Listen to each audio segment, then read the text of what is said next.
Bismillah, assalamualaikum warahmatullahi wabarakatuh. Banyak yang menggambarkan Ramadan seperti sosok tamu istimewa yang akan berkunjung bahkan menginap di rumah kita untuk 1 bulan lamanya.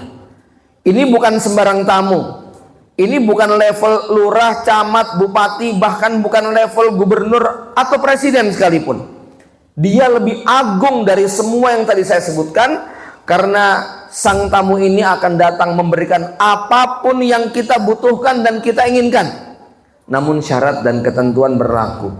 Harus ada keseriusan dan kesungguhan untuk menyambutnya. Karena tak sedikit di antara kaum muslimin yang mengabaikan, maka tamu ini hari ketiga, hari kelima, hari ketujuh sudah bosan dan ingin cepat-cepat pulang. Lihat di antara umat Islam yang sudah tak tertarik melanjutkan tarawihnya di hari ke-8. Lihat di antara umat Islam yang memasuki pekan ketiga sudah berhenti untuk berpuasa. Lihat di antara umat Islam yang baru membaca beberapa juz kemudian mereka berhenti untuk menghatamkan. Gak tertarik. 10 hari terakhir, momen yang terbaik justru lebih banyak mengisi soft-soft yang ada di mall dan pusat perbelanjaan daripada mengisi soft-soft di masjid untuk beriktikaf. Ini menggambarkan bahwa sang tamu nampaknya nggak kerasan untuk tinggal di rumah kita.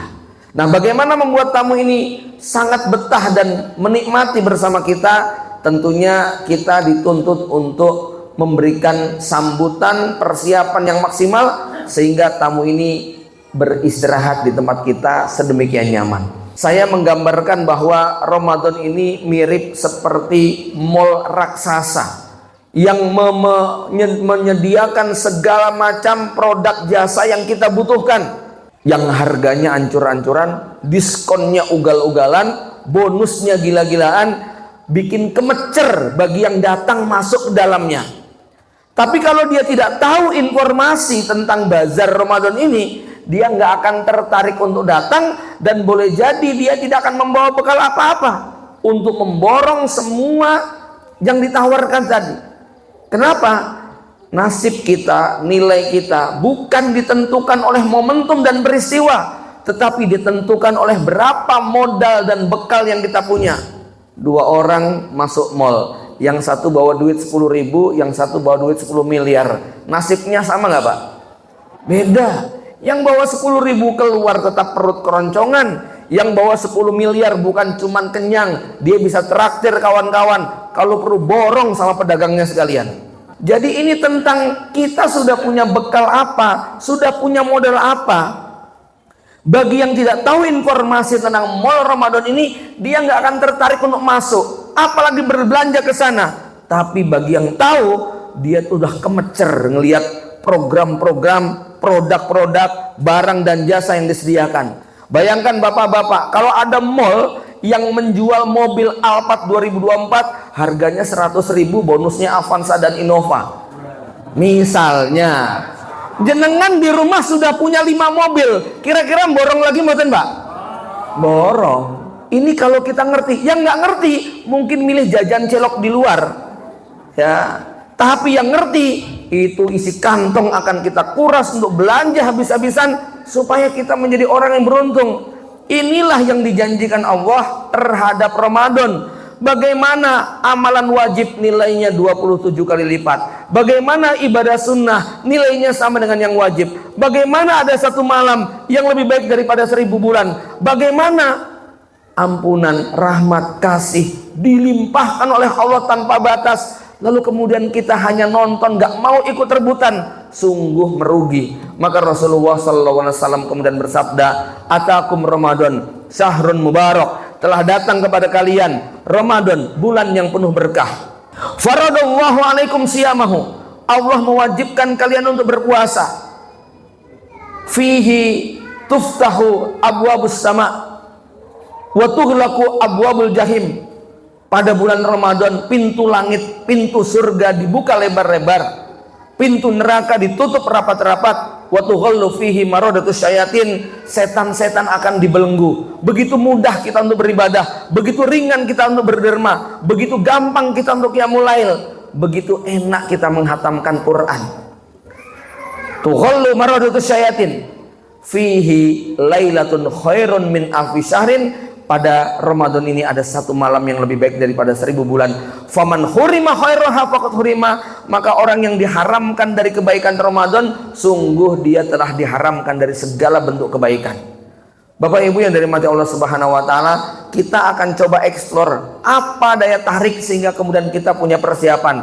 Tadi saya katakan bahwa yang nggak ngerti informasinya nggak akan tertarik untuk masuk ke dalam. Tapi bagi yang tahu, dia akan kuras semua tenaga, harta yang dia punya untuk ditukar dengan mall Ramadan ini supaya dia mendapatkan barang yang sebanyak-banyaknya dan sebaik-baiknya. Salah satu di antara riwayat yang menarik untuk kita renungkan adalah riwayat Imam At-Tabrani yang disebutkan oleh sahabat Thalha bin Ubaidillah, di mana pada saat itu beliau bercerita ada 2 orang sahabat yang masuk Islam di zaman Rasulullah SAW. Lalu yang satu meninggal dunia syahid di medan perang.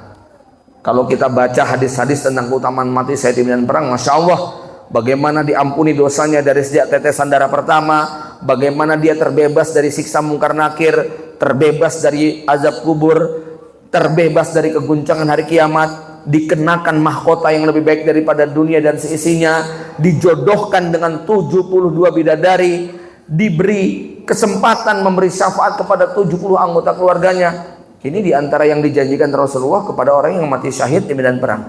Tetapi kata sahabat Thalha, sahabat yang satunya ini kemudian meninggal 1 tahun kemudian. Jadi jarak antara yang mati syahid dengan yang mati biasa ini 1 tahun. Dan besoknya sahabat Thalha bermimpi diperlihatkan surga oleh Allah Subhanahu wa taala. Apa yang beliau saksikan? Yang beliau saksikan sahabat yang terakhir kali meninggal dunia, yang wafatnya biasa-biasa saja, itu masuk surga duluan ketimbang sahabat satunya yang mati syahid di medan perang. Padahal keutamaannya tadi luar biasa. Datanglah sahabat Thalha menemui Rasulullah SAW, kemudian bertanya, "Ya Rasulullah, aku tadi malam bermimpi melihat begini begitu dan sebagainya. Kenapa ada orang yang mati syahid bisa dikalahkan dengan orang yang mati biasa?"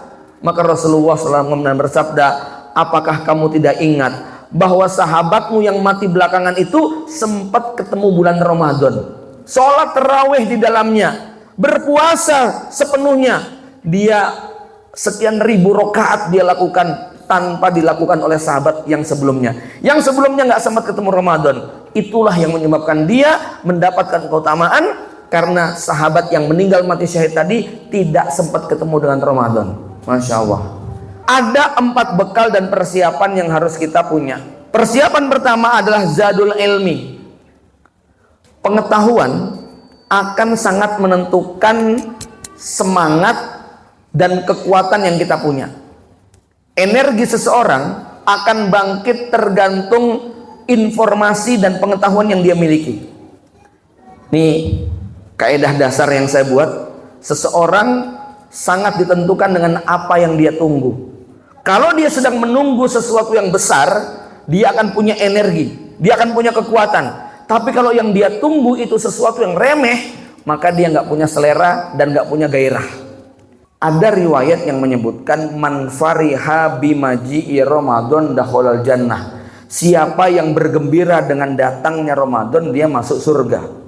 Mungkin secara sanad ada yang mempermasalahkan, tapi secara matan saya merasakan kedalaman kalimat ini. Siapa yang bergembira, ketoke gampang ya Pak, mengkur seneng-seneng, pawai keliling, tarhib Ramadan, kan udah seneng gitu ya. Tapi rasa senang seperti apa yang mendapat jaminan surga? Karena tentu banyak juga yang senang dengan kedatangan Ramadan. Lihat saja itu, orang-orang non-muslim itu dengan datangnya Ramadan gembiranya bukan main. Tiketnya laris, tokonya ramenya luar biasa, ordernya berlipat-lipat. Kan begitu. Ya, siapa yang lebih banyak menikmati keuntungan duniawi dari Ramadan? Justru bukan orang-orang Islam. Ya, para pebisnis kue lebaran, yang punya pabrik marjan, yang punya pabrik nisin, yang punya pabrik kue kaleng, itu yang paling banyak menanggung keuntungan. Ya, pemilik toserba raksasa itu yang sudah bersiap-siap ketika 10 hari terakhir. Ya, panitia itikaf kalah semua kerja kerasnya sama mereka. gitu loh ya. Mereka totalitas, kita minimalis. Inilah hakikat daripada senang, bahagia dengan Ramadan. Bahagia karena akan menikmati sajian ibadah Ramadan. Bahagia, kemecer rasanya ya, gemeter, tapi gemeter seneng gitu loh Bu ya. Rasanya pengen ngatamin Quran sebanyak-banyaknya, rasanya pengen bangun malam sepanjang-panjangnya, rasanya pengen banget di masjid lebih sering. Rasanya itu ada rasa energi seperti itu. Ini yang dimaksud dengan bergembira. Karena ada yang sedih dan berduka dengan datangnya Ramadan kalau mentalnya tidak disiapkan. 1 bulan nggak cukup untuk menggembleng, karena ternyata malam 1 Syawal kita sudah lupa untuk witir, gitu kan ya. Bapak Ibu dari mati Allah, iktikaf apalagi di bulan Ramadan itu nikmat sekali ya. Masya Allah nih ya, ustadz-ustadz, santri-santri, ikhwan-ikhwan yang iktikaf di masjid itu kok ya di 10 hari terakhir itu enak gitu Pak, bawa bantal, bawa selimut. Bahkan kalau di pesantren kami itu pada bawa tenda, kok pantas dan nyaman gitu loh. Coba di luar 10 hari terakhir itu bawa bantal ke masjid nggak pantas Pak, gitu loh ya. Mau ngelekar kok kayak nggak enak gitu. Tapi kalau iktikaf itu ya Allah, jam 7 pagi tidur tuh enak, gitu ya.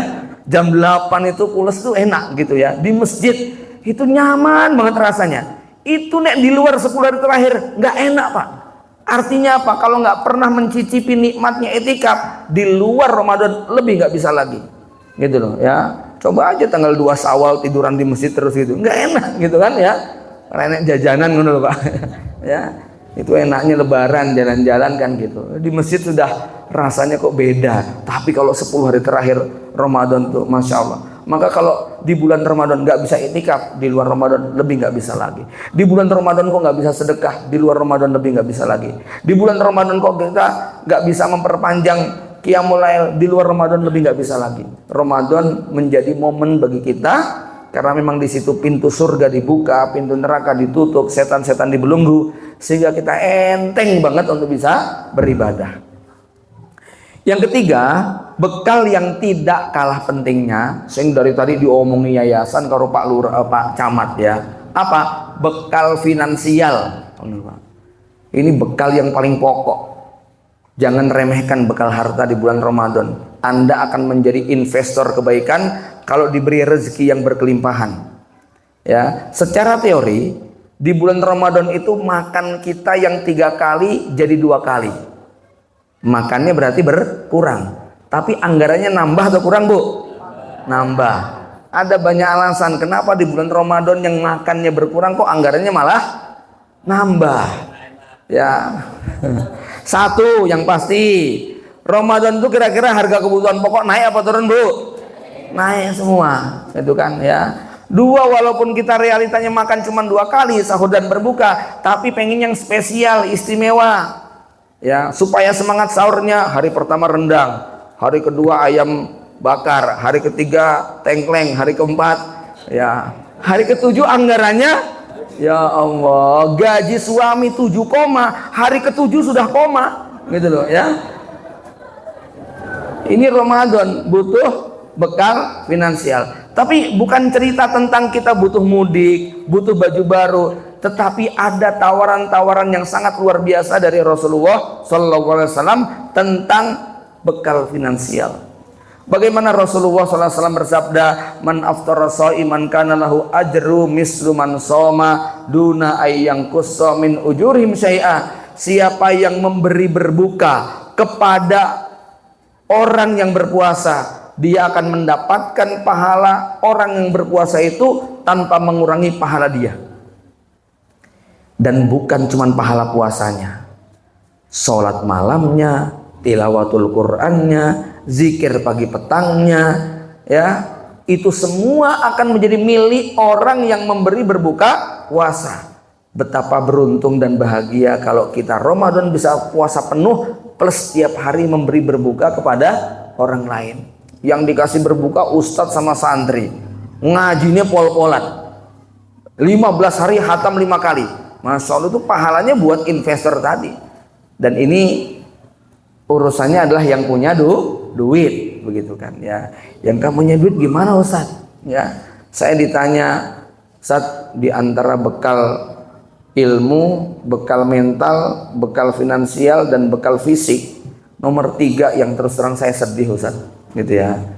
Gimana kami bisa berlomba dengan para donatur, investor yang Allah limpahkan rezeki mereka?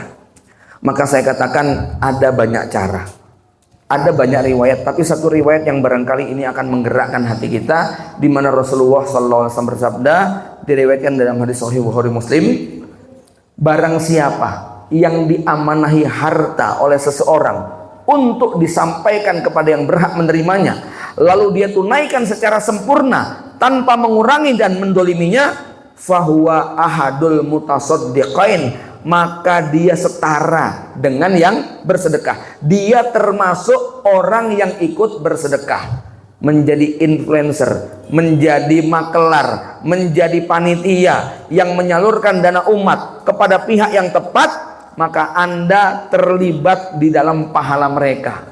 Jadi kalau kita nggak punya harta, kita punya tenaga, kita punya waktu. Ibu-ibu yang tidak banyak pekerjaan di rumah terlibat dalam kerjaan masak, kemudian persiapan bukber, mungkin donaturnya dari luar, tapi Anda yang ngecake, Anda yang masak, maka nilai Anda sama dengan yang memberi tadi. Karena kalau kita berbicara tentang amal jama'i, Pak ya, tentang amal sosial, amal bersama, saya ilustrasikan mobil itu yang penting joknya, setirnya, remnya, gasnya, mesinnya, BBM-nya, rodanya, kapnya, lampunya, pentilnya, atau apanya, Pak? Penting semuanya. Semuanya penting. Ya, ban nggak usah merasa sok paling berjasa kalau pentilnya itu nggak gembes, kan begitu loh. Ya, donatur nggak perlu merasa paling berjasa. Lah kalau nggak ada yang bagikan kan juga bingung juga, kan gitu dah. Semuanya akan punya pahala sesuai dengan jerih payah dia. Inna idzomil jaza, inna idzomal jaza, ma idzomil bala. Besarnya pahala kita bergantung effort yang kita keluarkan, energi, tenaga yang kita keluarkan. Karenanya Bapak Ibu, kalau kita diuji di bulan Ramadan dengan keterbatasan harta, kita masih bisa urun tenaga, kita masih bisa urun ilmu, kita masih bisa bantu dengan cara yang lain. Ya, jangan kemudian kita hanya bengong saja, cuman disuguhi tanpa kemudian kita tidak terlibat dalam pekerjaan tersebut. Ya, dan tentu masih banyak lagi yang bisa kita lakukan. Dan dalam Al-Quran ada satu amalan yang sangat istimewa, namanya apa? Yahuddu ala ta'amil miskin, menghasung, menganjurkan, ya, menjadi influencer untuk mengajak orang berbuat kebaikan. Kenapa? Karena kalau mengajak yang seperti ini tidak mau, dia diancam oleh Allah sebagai yukadzibu biddin, pendusta agama. Ara'aital ladzi yukadzibu biddin. Allah sebutkan salah satu kriterianya apa? Wala yahuddu ala ta'amil miskin. Tidak mau mengajak orang untuk berderma, tidak mau menghasung masyarakat untuk berbagi. Ini termasuk pendusta agama. Ya, Bapak Ibu sekalian, bicara tentang bekal finansial, Rasul juga mengabarkan bagaimana umroh di bulan Ramadan setara dengan haji. Makanya paket umroh kalau Ramadan tuh harganya naik apa turun, Pak? Naik semuanya. Bapak Ibu yang sudah pernah umroh di 10 hari terakhir Ramadan dan pernah haji bisa membandingkan 10 hari terakhir Ramadan di kota suci Mekah jauh lebih membludak daripada pas musim haji. Tawaf ifadah itu kalah dengan tawaf pada 10 hari terakhir, Pak. Ya, seluruh kaum muslimin dari Yaman, dari Oman, dari Palestina, dari Suriah, dari Jordan, dari Lebanon, dari Mesir, Turki, Afgan, itu semua berbondong-bondong masuk Mekah, nggak keluar-keluar sampai nanti tanggal 1 Syawal baru mereka bubar. Maka 10 hari terakhir di kota Mekah itu, Masya Allah, yang dari Madinah pun berangkat ke Mekah, pengen berburu 100.000 kali lipat. Makanya hotel-hotel di Mekah kalau Ramadan kita tanya, kok harganya mahal sih, Pak? Ya kan pahalanya double gitu ya. Ya, nilainya haji gitu loh, Pak. Ya, kami merasakan membandingkan seperti itu. 10 hari terakhir luar biasa. Bukan cuman itu, di 10 hari terakhir yang kita saksikan itu kan terawih sampai ke jalan-jalan raya, ya. Itu yang namanya orang tua, anak-anaknya, istri-istrinya diajak semua, balita-balitanya pakai kursi roda diajak semua untuk tahajud semalam suntuk, ngantuk-ngantuk, tekluk-tekluk, tetap dipaksakan. Kenapa? Karena Rasulullah SAW kalau sudah 10 hari terakhir mengencangkan sarungnya, membangunkan istrinya, mengajak kepada keluarganya untuk ke masjid, ya, untuk ibadah maksudnya ya. Itu yang kita saksikan kalau di Tanah Suci, bagaimana mereka mengajak anak-anaknya. Betapa miris ketika kita menyaksikan justru 10 hari terakhir itu sinyal sop-sop masjid kita mengalami kemajuan, gitu ya. Mal-mal mengalami kemacetan, gitu kan ya. Itu di negeri mana itu, Bu? Ya, Konoha katanya ya. Bapak Ibu yang dirahmati Allah Subhanahu wa taala ya. Nah, ini bicaranya tentang apa? Tentang finansial, lagi-lagi finansial gitu kan ya. Kalau di bulan biasa 25 juta, 26 juta, di bulan Ramadan 35, 40, 50 juta itu Pak ya. Kalau mau umroh pada bulan Ramadan ya. Yang keempat, yang ketiga ada ibadah tentu saja zakat ya. Bercita-citalah untuk bisa membayar zakat mal, walaupun faktanya adalah penerima zakat mal, gitu loh ya. Tapi kita perlu punya cita-cita menjadi pembayar zakat, karena kalau kita bercita-cita menjadi pembayar zakat berarti Allah kasih rezeki kita di atas nisab, kan begitu. Karena hanya yang sudah di atas nisab saja yang boleh bayar zakat mal. Kalau di bawah nisab hanya bisa sedekah biasa ya. Zakat fitri itu sudah menjadi lazim, mau miskin, mau kaya, mau punya utang, mau nggak punya utang, kalau hari itu masih punya setengah kilo saja tetap harus dibayarkan zakatnya ya. Bapak Ibu yang dirahmati Allah, kemudian juga yang tak kalah istimewanya di bulan Ramadan, di samping ibadah sedekah yang Nabi yang sahabat katakan, karena Rasulullah SAW ajwadun nas wa ajwadu ma yakun fi Ramadan. Rasul itu sangat dermawan, dan kalau Ramadan tuh dermawannya berlipat-lipat. Nah, ini lagi-lagi momentum bagi mereka yang diberi kecukupan rezeki. Yang tak kalah pentingnya adalah momen iktikaf. Bapak Ibu sekalian, di satu malam Ramadan kita tahu yang namanya Lailatul Qadar, dan itu adanya pada 10 malam terakhir. Berburu Lailatul Qadar itu yang paling besar kemungkinan dapatnya adalah mereka yang iktikaf di masjid. Yang tidak iktikaf di masjid, yang istrikaf ya. Yang satu iktikaf, yang satu istrikaf, begitu ya. Cukup sama istri aja, gitu kan ya. Yang habis waktunya di mall, yang habis waktunya untuk apa namanya belanja, waktunya habis untuk yang lain-lainnya tadi, bukannya nggak berpeluang, tetapi agak kecil, karena boleh jadi udah kecapean, ketiduran, bablas, nggak ada yang ngingetin, nggak punya vibes ya, nggak punya suasana, gitu kan. Beda dengan yang iktikaf, ayo bikin kopi bareng, kalau ada yang ngantuk bangunin, begitu kan. Satu halakoh melingkar 7 orang ngaji, jangan ngantuk, Lailatul Qadar ya. Besok mudah-mudahan habis Ramadan dapat Mbak Qadariah, begitu ya katanya ya. Nah, ini yang jomblo-jomblo biasanya Bu, obrolan yang jomblo-jomblo begini ya. Maka iktikaf ini juga butuh biaya.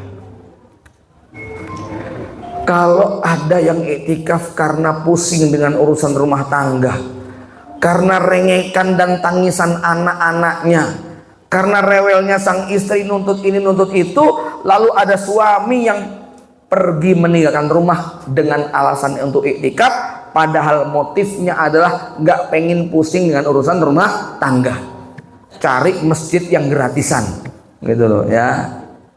Bapak Ibu sekalian, nek dulu iktikaf itu Bu, itu suaminya iktikaf, ibunya bawain sahur, sore hari bawain buka, itu dulu. Tapi kalau itu diperhatikan sekarang, kasihan yang jomblo ya, dan juga repot secara teknis. Maka yang paling praktis, kita iktikaf di masjid yang ada panitianya, yang menyediakan sahur dan berbuka.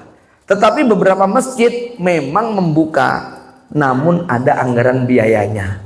10 hari 500.000, 10 hari 300.000, 10 hari infaknya 200.000, bervariasi. Tetapi ada juga yang gratis, karena apa? Donaturnya sangat tersentuh, ingin punya pahala para muktakif. sementara dia belum bisa iktikaf. Ya. Tetapi anggaplah orang ini kemudian dapat yang gratisan. Ya, dia tinggalkan rumahnya, dia tinggalkan anak istrinya, pengen jauh dari jerit tangis anak dan istrinya. Maka kalau iktikafnya seperti ini Pak, ngapunten, jangan heran nanti hari pertama iktikaf HP-nya bergetar terus. Ya, begitu dibuka WA istrinya, Pak, beras habis, minyak nipis, anak-anak rewel nangis, belum dibeliin baju baru, kamu enak-enakan ibadah, kita pusing di rumah, jangan egois gitu dong Bang, gitu kan ya. Akhirnya karena teror seperti ini tiap hari, hari ketiga pamit sama panitia, gitu loh ya, terpaksa pulang lagi ke rumahnya. Tapi mungkin beda ceritanya Bu, kalau suaminya itu dari sejak bulan Syawal sudah nabung, tiap hari disisihkan 20.000, 30.000, 50.000, 1 bulan ngumpul 1 juta, 12 bulan ngumpul 12 juta, tambah dapat THR-nya, masukin amplop, tanggal 19 Ramadan, anak istri dikumpulkan. Anak-anak sini, Umi mendekat. Bapak ingin bicara. Ini tanggal 19 Ramadan. 345 hari Bapak hidup bersama kalian. Makan, minum, tidur, bermain, bercanda, beraktivitas bersama kalian. Besok tanggal 20 Ramadan Bapak pengen menyerahkan waktu Bapak 10 hari full untuk Allah Subhanahu wa taala.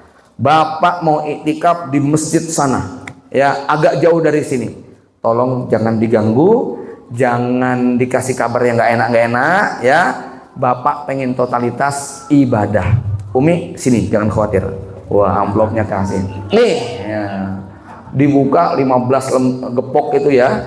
Kira-kira komentar istrinya gimana Bu? Ndang mangkat kono, mangkat. Oh no, ndang mangkat kono. Yes. Ayo nak kita ke mall nak. Gitu ya. Itu nek disiapke koyo ngono Pak. Ngono lho Pak ya. Nek enggak disiapke ya cuman enak-enak aja kamu ibadah, kita yang di rumah nih pusing gitu kan ya. Bapak Ibu sekalian, saya pun kalau sahur di luar dikomplain, Mas nek buka puasa oke deh, tapi sahur kalau bisa di sini. Lagi mana ya, malam tablik akbarnya sampai jam 10. Kemudian pada subuh sudah sebelum subuh udah dijemput panitia. Acaranya di Solo, di Sukoharjo gitu kan ya. Pasrah biasanya kalau sudah gitu. Karena kalau saya harus pulang nanti kemudian repot Pak. Biasanya beberapa malam saya harus terpaksa sahur di Solo. Tapi saya tahu repot yang di rumah. Bangunin anak 5 yang masih di rumah, yang masih kecil-kecil untuk latihan puasa. Itu kan gedandapan nih ibu-ibu nih. Ya kalau nggak ada bapaknya itu memang kasihan begitu kan. Ya. Nah apalagi ditinggal 10 hari kan begitu kan. Tapi kalau tadi Bu sudah dikasih jimat gitu loh ya. Dan udah dikasih sesajen maksud saya ya. Insya Allah begitu. Nih pegang begitu kan ya. Bapak-bapak, ibu-ibu itu hatinya seperti Bank BNI. Hanya akan berbunga kalau ada saldonya gitu loh ya. Nih nggak ada saldonya duri semuanya gitu loh ya. Dan Allah sudah menyebutkan dalam Al-Quran, awamayyunasya'u fil khilyati wa huwa fil khisami ghairu mubin. Ini sifat perempuan Pak dalam Quran. Yunasya'u fil khilyah, seneng sama duit, seneng dikasih perhiasan, ya, seneng dikasih harta. Solehah-solehahnya istri kita itu Pak bisa membedakan suara Honda Beat sama Honda Jazz gitu loh ya. Lebih merdu Honda Jazz katanya gitu kan ya. Ya, solehah-solehahnya mbak-mbak muslimah itu tuh yang belum nikah itu, besok kalau nikah maharnya 100 juta, senyumnya lebih lebar daripada yang cuma seperangkat alat sholat ya. Betul Mbak? Oh ya. Yunasya'u fil khilyah, hidup tumbuh dengan perhiasan, seneng kalau dikasih harta. Perhiasan yang disukai perempuan itu emas, dan ternyata itu cocok dengan fisiologis mereka. Darah perempuan itu lembab dingin, emas itu sifatnya panas. Maka para istri yang sering dikasih emas, peredaran darahnya lebih lancar gitu loh. Terjadi keseimbangan. Nek nggak percaya silakan buktikan. Bapak-bapak kalau istrinya pucet, lesu, kurang darah, nggak bergairah, nggak usah dibawa ke dokter, bawa ke toko emas, terus ngomong ini, ndang pilih sakarepmu, aku sing bayar, langsung seger, ya. Iya Bu, Oh, Pak, ya. Maha suci Allah dengan segala firman-Nya, ya. Ini bekal finansial. Yang keempat, bekal fisik. Betapa menyedihkan kalau kita di bulan Ramadan menyaksikan tetangga kita, teman kita, kerabat kita bisa berpuasa tanpa gangguan, full tanpa ada yang bolong, bisa terawih bersama imam sampai khatam, sampai witir. Karena Rasulullah bersabda, siapa yang sholat malam terawih bersama imam sampai witir, pahalanya sama dengan sholat tahajud semalam suntuk. Bapak-bapak diusahakan, ibu-ibu yang tidak ada halangan, sholatlah terawih bersama imam sampai witir. Nanti kalau mau tahajud lagi di rumah silahkan, ya, tapi bisa witir bersama imam, kata Rasulullah, pahalanya sama dengan sholat terawih semalam suntuk. Jadi kan nggak kuat mesti 4 jam terawih, itu nggak kuat gitu ya. Standar kita kulhu kulya tabat yada gitu kan ya. Kalau rokaat pertama Al-Baqarah, rokaat kedua, wah itu biasanya ya rokaat ke berikutnya itu sudah nyerah. Standar sholat terawih kita itu ya 30-40 menit itu sudah lazim di masyarakat begitu ya. Jangan yang 7 menit 8 menit ya Pak ya. Ya setengah jam sampai 40 menit lah. Terawih itu masih hal yang wajar. Nanti kalau level iman kita, fisik kita kuat, cari yang 1 malam 1 juz misalnya. Kan ada juga 1 malam 1 juz itu paling enggak 1 jam seperempat lah biasanya ya. Bapak Ibu yang dirahmati Allah Subhanahu wa taala, jadi sedih ya kalau kita itu ngelihat orang bisa baca Quran, khatam berulang-ulang, sementara kok kita terbaring lemah di atas ranjang ruang ICU, tergeletak nggak berdaya. Jangankan baca Quran, apalagi puasa ya, kita mau berdiri saja sangat susah. Maka mohonlah kepada Allah supaya kita diberi kesehatan, keperimaan tubuh kita, sehingga puasa senang, baca Quran kencang, bangun malam nggak ada halangan, mau beraktivitas nolong orang, bantu bukber, takjil dan sebagainya, kita juga bisa enak begitu kan ya. Sehingga di Ramadan ini tidak ada kesempatan pahala yang terlewat. Bapak Ibu yang dirahmati Allah Subhanahu wa taala, terakhir ada 2 poin lagi yang saya sampaikan, bukan terkait bekal tapi terkait dengan mindset kita terhadap Ramadan ya. Kalau Ramadan ini kita umpamakan seperti madrasah, tempat penggemblengan, maka di dunia madrasah ada yang namanya kenaikan kelas atau kelulusan ya. Kalau ada yang tidak naik kelas, kemungkinan besar dia tidak menjalankan program di sekolah tersebut, atau dia asal-asalan dalam belajar. Kalau Ramadan kita anggap sebagai madrasah, berarti bapak-bapak yang mulai puasa umur 10 tahun, ibu-ibu juga ya, yang sekarang umurnya 20 tahun berarti dia sudah sekolah 10 tahun. Yang umurnya 30 tahun berarti sudah sekolah 20 tahun. Yang umurnya 40 tahun atau 50 tahun berarti dia sudah sekolah 30 atau 40 tahun. Kalau ada orang yang sekolah bertahun-tahun kok nggak ada hasilnya, kita curiga. Contoh, ada tetangga kita ngaku kuliah di Amerika, S1, S2, S3, jurusan ekonomi, ambil bisnis perusahaan, manajemen bisnis perusahaan. Lah kok setelah 15 tahun sekolah di Amerika, pulang ke Kali Jambe, dodolan cilok keliling. Ayo, jenengan percaya nggak kalau dia S3 ekonomi di sana, Pak? Wah, ketoke nang kono dodolan cilok ini, ya. Dudu ngambil S3 ekonomi nih. Masa S3 ekonomi jualan cilok? Nggak pantas dong. Ya, artinya kalau ada orang yang sudah sekolah di madrasah Ramadan 20 tahun, 30 tahun, kok masih kayak begitu juga? Nah, kita curiga, jangan-jangan dia tidak benar-benar sungguh-sungguh menjalani program Ramadan. Sekolah itu bisa merubah orang. Lihat anak-anak pondok yang masuk pondok, sekolah 4 tahun atau 6 tahun, yang belum bisa baca Quran jadi lancar baca Quran. Yang belum bisa bahasa Arab bisa bicara bahasa Arab. Yang belum bisa membaca Arab gundul lancar membaca Arab gundul, bahkan menerjemahkan. Yang tadinya nggak bisa ceramah lulus bisa khutbah. Yang tadinya ya dia belum punya hafalan lulus bisa jadi hafid atau hafidah. Tapi ada Pak di pondok kami Pak, sudah 25 tahun mondok nggak ada perubahan. Ya, baca Qurannya masih belepotan, hafalannya nggak nambah-nambah, bahasa Arab nggak bisa, ya ceramah derdek gemeter adanya. Siapa itu Pak? Ini bener loh Pak, 25 tahun mondok loh Pak. Pak tukang, kuli bangunan, Pak dapur, Bu dapur, dan Pak kebun. Itu mondok di tempat kita 25 tahun, ada yang 30 tahun. Nggak ada perubahan. Kenapa kira-kira Pak? Karena nggak mengikuti kurikulum pondok. Santri ngaji, Pak tukang ngaji. Santri setoran hafalan, Pak tukang noto batu bata. Santri sedang latihan ceramah, Pak tukang masang genteng. Nggak nyambung. Jadi walaupun mondok 25 tahun nggak ada perubahan apa-apa. Ini bukan tentang merendahkan pekerjaan Pak tukang. Ini mengkiaskan yang paling mudah. Walaupun tinggal di pesantren, tapi kalau tidak mengikuti program pesantren, nggak bakal ada perubahan. Sama walaupun kedatangan Ramadan bertahun-tahun, 20 tahun, 30 tahun, kalau kita nggak mengikuti kurikulum Ramadan, tidak akan ada perubahan pada diri kita. Maka syarat untuk bisa berubah harus mengikuti semua program dan kurikulumnya. Kalau kurikulumnya Ramadan tidak kita ikuti, maka bertahun-tahun kita kedatangan Ramadan nggak bakal ada perubahan pada diri kita.